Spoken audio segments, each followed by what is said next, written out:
దేవుని పరిశుద్ధ నామమునకు మహిమ కలుగును గాక. ప్రిలారా, ప్రభునామన మీ అందరికీ వందనాలు తెలియచేస్తూ ఉన్నాను. దేవుని వాక్యాన్ని ధ్యానిందాము. మొదటి సమూయేలు గ్రంథం 1వ అధ్యాయము 26వ వచనం. నా ఏలినవాడా, నా ఏలినవాని ప్రాణముతోడు నీ యొద్ద నిలిచి యెహోవాకు ప్రార్థన చేసిన స్త్రీని నేనే. ఈ బిడ్డను దయచేయమని యెహోవాతో నేను చేసిన మనవిని ఆయన నాకు అనుగ్రహించెను.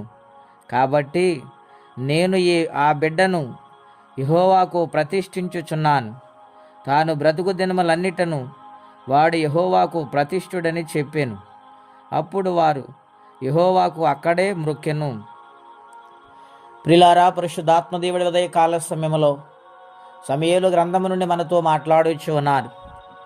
అన్నా, పిల్లలు లేనిది, గొడ్రాలు అని ఎన్నో నిందలు మోసింది.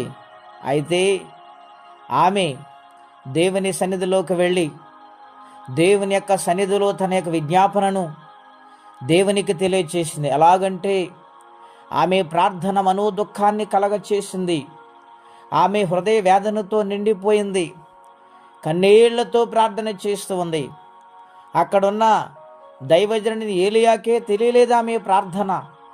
అంత మనోవేదనతో ఆమె ప్రార్థించింది. ప్రిలారా, దేనికోసం ఆమె ప్రార్థన చేసిందంటే, ఇశ్రాయేలు దేవుడైన యెహోవా తనకు సంతానము కావాలని, దేవుడు అనుగ్రహిస్తారని ఆశతో, విశ్వాసముతో, దుఃఖముతో ఆమె ప్రార్థన చేసింది.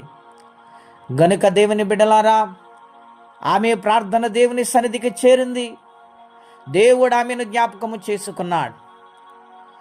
ఆనాడు ప్రార్థన చేసినప్పుడు ఏలి అన్నాడు, ఎందాకు మత్తురాలువై ఉంటావన్నాడు. ఆయన దగ్గర ఆమె కోపపడలేదు, కానీ తగ్గించుకుంది. నా ఏలినవాడా, నాకు కలిగిన మనోదుఖాన్ని బట్టి నేను దేవునికి విజ్ఞాపన చేసుకుంటానని చెప్పినప్పుడు దైవజనుడు నోటంట ప్రవచనం వచ్చింది. అమ్మా, ఇశ్రాయేలు దేవుడిని యెహోవాకు నువ్వేమి మొర్ర పెట్టుకున్నావో దానినే దేవుడు నీకు అనుగ్రహించబోతున్నాడు, ఇక వెళ్ళు అని చెప్పినప్పుడు ఆమె సంపూర్ణంగా విశ్వసించి ఆ వాగ్దానం పొందుకుని వెళ్ళిపోయింది. ఇంకా ఆమె దుఃఖమును, ఆమె వేదనను తీరిపోయింది. ప్రిలారా, చివరిగా దేవుని యొక్క కార్యము రుచి చూసింది ఆమె. ఎలాగంటే దాని మొదలుకొని బెయేర్షెబా వరకు న్యాయము తీర్చే న్యాయాధిపతి అయిన సమూయేలును ఆమె గర్భాన్ని దేవుడు అనుగ్రహించారు. ఆమె తిరిగి వచ్చి అంటుంది, ఏలీ ప్రవక్తతో దైవజన దగ్గరికి ఆనాడు ప్రార్థన చేసిన స్త్రీని నేనే నాయనా అని ఆమె సాక్ష్యం ఇచ్చింది. ప్రియులారా, మరి మనం ప్రార్థించే స్త్రీలాగా ఉంటున్నారా? ప్రార్థించే విశ్వాసలాగా మనం ఉంటున్నామా? దేవుని సన్నిధిలో మనకు కలిగిన కఠిన వేదనను బట్టి మనో దుఃఖము కలిగి దేవుని సింహాసనము కదిలే ప్రార్థన మనము చేయగలుగుతున్నామా? ఇది నాన్న దేవుడు ప్రశ్నిస్తూ ఉన్నాడు. ఒకనాటి ప్రార్థన ఏమైంది? ఒకనాటి భక్తి ఏమైంది? ఒకసారి బేరీ చేసుకుని చూస్తే మన పరిస్థితి ఎలాగుందో ఇప్పుడు మనకు అర్థమైపోతుంది. కనుక ఆత్మీయ జీవితంలో పడిపోకూడదని, పతనం అవ్వకూడదని దైవజనుని మరొకసారి ఈ మాటల ద్వారా హెచ్చరిస్తూ ప్రార్థనాపూర్వకంగా ఉండాలని మనవి చేస్తే ఈ మాటలు నేను ముగిస్తున్నాను. అన్న ప్రార్థన దేవుని సన్నిధిని ఆనందింపచేసింది. మన ప్రార్థన కూడా ఆ విధంగా ఉండాలని ప్రభుపేట మనవి చేస్తున్నాను. ప్రార్థన. పరిశుద్ధుడైన మా తండ్రి, ఘనమైన మీ నామం కొరకై స్తోత్రం చెల్లిస్తున్నాం. నాయన, అలాంటి ప్రార్థన మాకు దయచేయండి.